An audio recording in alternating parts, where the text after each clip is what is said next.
حمدا لله الحمد لله وحده والصلاة والسلام على من لا نبي بعده أما بعد بسم الله الرحمن الرحيم رب يسر ولا تعسر وتمم بالخير وبك نستعين يا فتاح يا فتاح يا فتاح۔ آپ کے نصاب میں درجہ عالیہ سال اول میں علم بلاغت کی کتاب دروس البلاغہ شامل ہے، تو لہٰذا دروس البلاغہ کو ہم شروع کرتے ہیں۔ دروس البلاغہ علم بلاغت یا فن بلاغت میں ہے، اور کتاب کو شروع کرنے سے پہلے بطور تمہید کے چند بنیادی باتوں کا جاننا ضروری ہے، اور ان باتوں کو میں 3 ابحاث میں تقسیم کرتا ہوں: البحث الاول، البحث الثانی اور البحث الثالث۔ تو ان صورت میں اگر آپ لکھیں تو آپ کے لیے آسانی ہوگی اور یاد کرنا بھی انشاءاللہ آسان ہوگا۔ سب سے پہلے البحث الاول۔ البحث الاول یعنی جو پہلی بحث ہے، اس میں 3 چیزیں ہیں: علم بلاغت کی تعریف، علم البلاغہ کا موضوع اور علم البلاغہ کی غرض و غایت۔ البحث الثانی یعنی جو دوسری بحث ہے، اس میں علم بلاغہ کی تاریخ، علم البلاغہ کی تاریخ، اور جو تیسری بحث ہے البحث الثالث، اس میں بھی 2 چیزیں ہیں۔ پہلی چیز وجہ تالیف دروس البلاغہ، اور دوسری چیز دروس البلاغہ کے مؤلفین کی حالات زندگی۔ تو شروع کرتے ہیں۔ جو سب سے پہلی بحث ہے البحث الاول، اس میں 3 چیزیں ہیں۔ نمبر 1 علم البلاغہ کی تعریف، نمبر 2 علم البلاغہ کا موضوع، نمبر 3 علم البلاغہ کی غرض و غایت۔ علم البلاغہ کی جو تعریف بلغاء نے کی ہے، اس کے مطابق علم البلاغہ اس علم کا نام ہے جس کے قواعد ملحوظ رکھنے سے مقتضائے حال کے مطابق کلام کرنے میں غلطی واقع نہ ہو۔ یعنی علم البلاغہ یہ قواعد کا علم ہے کہ ان قواعد کو ملحوظ رکھنے سے، ان کی رعایت کرنے سے متکلم کا جو کلام ہوتا ہے مقتضائے حال کے مطابق ہوتا ہے۔ یہ مقتضائے حال کیا چیز ہے، اس کے بارے میں ہم آگے جا کر پڑھیں گے، اور اس مقتضائے حال کلام میں ان قواعد کی رعایت رکھنے سے غلطی واقع نہیں ہوتی۔ تو اس لیے علم البلاغہ کی جو تعریف ہے، دوبارہ سماعت فرمائیے، علم البلاغہ اس علم کا نام ہے جس کے قواعد ملحوظ رکھنے سے مقتضائے حال کے مطابق کلام کرنے میں غلطی واقع نہ ہو۔ دوسرے نمبر پر علم البلاغہ کا موضوع ہے۔ علم البلاغہ کا جو موضوع ہے وہ الفاظ اور معانی ہیں۔ چونکہ اس میں الفاظ اور معانی کی بحث ہوتی ہے، تو لہٰذا علم البلاغہ کا جو موضوع ہیں وہ الفاظ اور معانی دونوں کا مجموعہ ہے۔ تیسرے نمبر پر علم البلاغہ کی غرض و غایت۔ علم البلاغہ کی جو غرض ہے، وہ 2 غرض اس کی علماء نے بیان فرمائی ہیں۔ ایک ہے غایت خاصہ اور دوسری ہے غایت عامہ۔ غایت خاصہ یہ ہے کہ قرآن اور حدیث کا جو اعجاز بلاغت ہے وہ ہمیں سمجھ میں آ جائے۔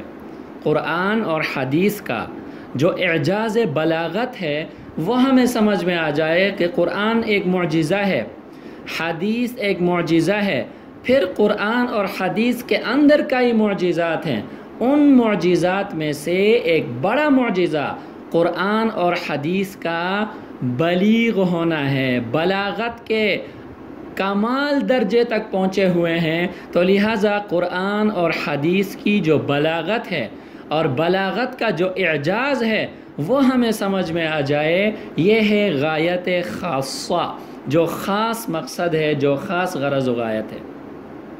دوسرے نمبر پر غایہ عامہ ہے، یعنی عام غرض و غایت۔ عام غرض و غایت اس علم کا یہ ہے کہ بے موقع کلام صادر نہ ہو، کلام بے موقع نہ ہو۔ کوئی بھی متکلم ہو، وہ جو کلام کرتا ہے اس کا کلام اور اس کی بات وہ بے موقع نہ ہو، وہ مقتضی حال کے خلاف نہ ہو، بلکہ مقتضی حال کے کیا ہو؟ مطابق ہو۔ اچھا جی، یہاں تک ہماری جو البحث الاول ہے، جو پہلی بحث ہے، وہ کیا ہو گئی؟ مکمل ہو گئی۔ علم البلاغہ کی ہم نے تعریف کی، علم البلاغہ کا ہم نے موضوع بیان کیا، اور علم البلاغہ کی ہم نے غرض و غایت بیان کی۔ تو یہ ہمارا جو ہے وہ ہماری البحث الاول یہ مکمل ہو گئی۔ اچھا جی، البحث الثانی جو ہماری دوسری بحث ہے وہ ہے علم بلاغت کی تعریف۔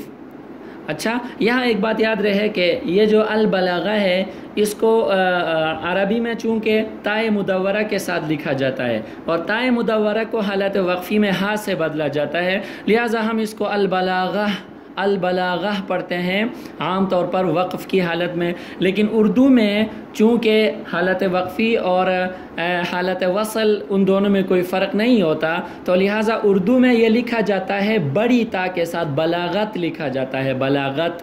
تو لہٰذا آپ علم البلاغہ کہیں عربی کا اعتبار کرتے ہوئے، یا علم بلاغت کہیں اردو کا اعتبار کرتے ہوئے، تو دونوں ٹھیک ہیں، آپ کو بہرحال اس میں جو ہے وہ توسع ہے۔ بہرحال میں یہ عرض کر رہا تھا، علم بلاغت کی جو تاریخ ہے تو اس کے بارے میں آپ کو کچھ بتا دوں۔ اچھا جی، اس سے پہلے یہ بات سمجھ جائیں کہ علم بلاغت کی 3 شاخیں ہیں، علم بلاغہ کی 3 شاخیں ہیں، جن کو علوم ثلاثہ یا فنون ثلاثہ کہا جاتا ہے، علوم ثلاثہ یا فنون ثلاثہ کہا جاتا ہے۔ علم المعانی ہے، اسی طرح علم المعانی ہے اس میں، اور علم البدیع ہے۔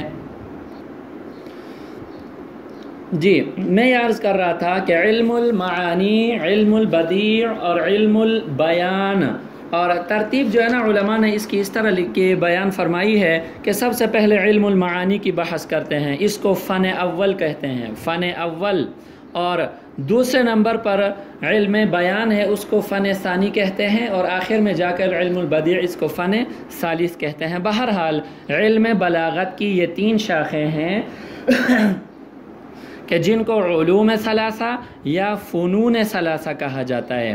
اچھا، ابتدا میں یہ تینوں فنون الگ الگ تھے، بعد میں ان کو اکٹھا کیا گیا ہے، تو لہٰذا آگے علم بلاغہ کی جو ہم تاریخ بیان کریں گے، ان تینوں کے حوالے سے، تینوں علوم اور تینوں فنون کے حوالے سے اس میں بات ہوگی۔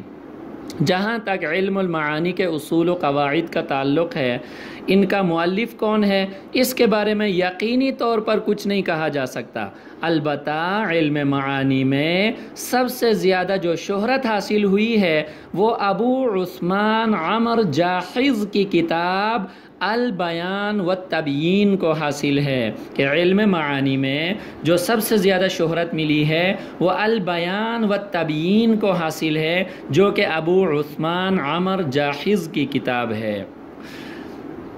فن بیان میں سب سے پہلی تصنیف معمر ابن مثنی تمیمی کی کتاب مجاز القرآن ہے۔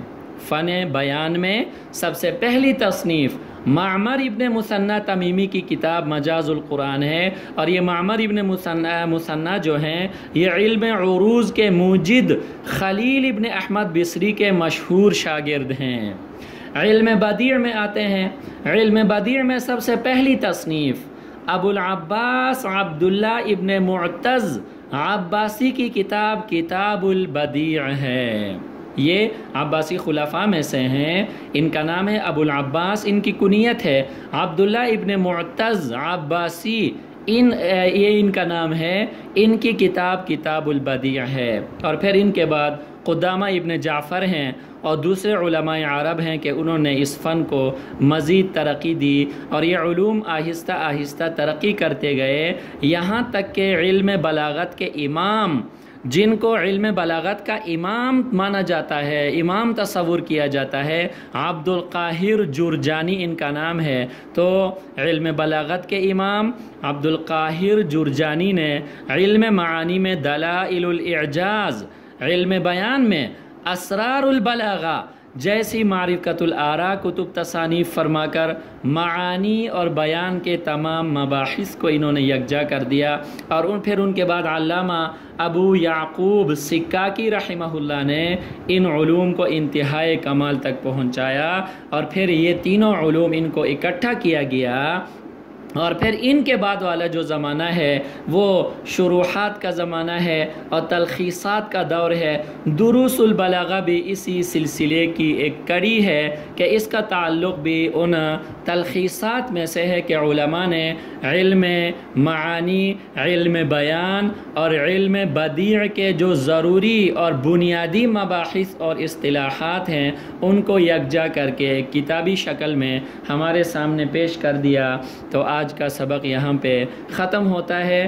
ہم نے 3 چیزیں علم بلاغت کے حوالے سے ہم نے جو 3 مباحث تھیں ان میں سے 2 بحثیں ہم نے پڑھی ہیں۔ جو پہلی ہماری بحث تھی اس میں 3 چیزیں تھیں: علم بلاغہ کی تعریف، اس کا موضوع، اس کی غرض و غایت، اور دوسرے نمبر پر علم بلاغت کی جو تاریخ ہے اس کے حوالے سے ہم نے بات کی ہے۔ اللہ تعالی ہم سب کو عمل کی توفیق عطا فرما دے اور اپنی رضا کے لیے یہ سارے علوم حاصل کرنے کی، پڑھنے اور پڑھانے کی توفیق عطا فرما دے۔ اللہ تعالی علم بلاغت میں ہمیں وہ مقام عطا فرمائے کہ ہم اس کی مدد سے قرآن اور حدیث کا جو اعجاز بلاغت ہے اس کو سمجھنے کے قابل ہو جائیں۔ وآخر دعوانا ان الحمد للہ رب العالمین۔